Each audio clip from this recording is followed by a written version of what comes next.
Bom dia, gente! Hoje nosso grupo vai estar apresentando sobre ataxia telangiectásia e os componentes são eu, Mariana de Oliveira, Lisandro Lucas, Natan Pereira e Sofia de Lima. Então, o que é, né? A ataxia, ela vai estar se referindo à falha progressiva na coordenação motora, enquanto a telangiectásia, ela se refere aos vasos sanguíneos dilatados. E esses dois vão ser os principais sintomas dessa doença. Quanto à descrição genética, ela vai ser uma doença autossômica recessiva causada por uma mutação no gene ATM do cromossomo 11q 22.3. Ela, basicamente, vai estar surgindo aí de uma mutação com deleção em frame do exon 32 no gene que codifica a proteína ATM, o que não vai permitir com que essa proteína seja sintetizada.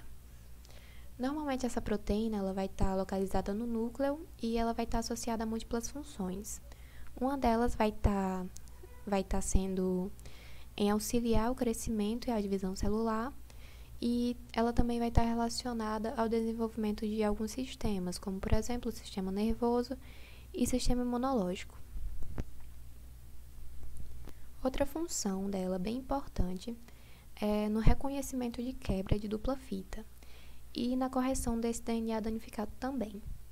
A ATM fosforila outras proteínas, como a P53, que vai estar agindo aí como um fator de transcrição, determinando uma parada do ciclo celular para que esse possa ser reparado. As mutações no gene ATM vão fazer com que ocorra uma diminuição na quantidade de proteína funcional e, como resultado, o mecanismo de reparo ele não vai funcionar, o que vai permitir com que haja uma replicação do dano do próprio DNA, o que, consequentemente, vai fazer com que possa haver acúmulo de mutações em outros genes e divisão celular descontrolada. Muitos tecidos também vão ser afetados, mas especialmente aí o sistema nervoso, e quando o cerebelo ele for afetado, vai ocorrer uma atrofia, e essa atrofia vai fazer com que aconteça perda da função fisiológica do órgão, o que vai caracterizar um dos principais sintomas, que é a ataxia, que vai ser justamente essa dificuldade de coordenar o movimento. Na verdade, não é perda total da função, né? Mas vai ter um comprometimento aí. Manifestações clínicas. Então, a ataxia ela costuma aparecer logo nos primeiros anos de vida do paciente, e algumas manifestações são a telangiectasia conjuntival, degeneração neurológica progressiva, malignidades, ou seja, a doença tende a piorar com o tempo, as imunodeficiências que vão acontecer porque esses reparos defeituosos eles podem estar acontecendo durante o processo de maturação dos linfócitos T. E a gente sabe que os linfócitos T eles são essenciais na ativação dos plasmócitos, que são quem produzem as imunoglobulinas. Como os linfócitos T estão comprometidos e, consequentemente, vai comprometer os plasmócitos, a quantidade de imunoglobulina circulante também vai estar comprometida, o que vai fazer com que o paciente seja mais suscetível aí às infecções. Também é possível o crescimento físico e maturação sexual retardados e infecções respiratórias recorrentes. Essa questão das infecções é porque a ataxia, ela também vai estar comprometendo aí os músculos da boca e da garganta, o que vai poder causar pneumonia por aspiração, que é onde os pedaços de alimentos, líquidos e secreções corporais podem entrar nas vias aéreas e causar danos diretos, bem como infecções pulmonares.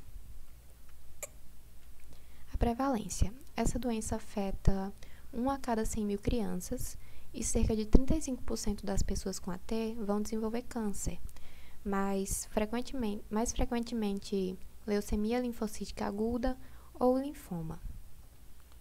Diagnóstico.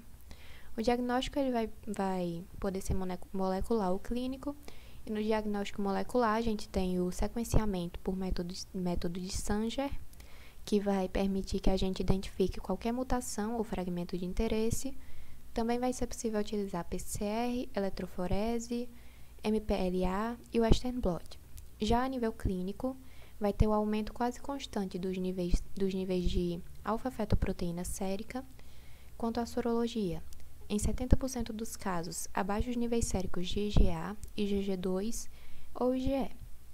A análise citogenética também vai estar ajudando aí nesse diagnóstico e também é possível ser feito um diagnóstico pré-natal. Quanto ao tratamento, a doença ela ainda não tem cura, então algumas medidas que vão ajudar aí na qualidade de vida do paciente vão ser a fisioterapia, a terapia de fala, uso de beta-bloqueadores para tratar a questão dos tremores, tratamento das complicações infecciosas e pulmonares, suplementação com altas doses de vitaminas e antioxidantes e o uso de antibióticos e imunoglobulinas para ajudar a evitar as infecções e a lidar com a baixa quantidade de imunoglobulinas. Essas são as referências que a gente usou no nosso trabalho e qualquer dúvida vocês podem estar perguntando aí. E é isso, obrigada pela atenção.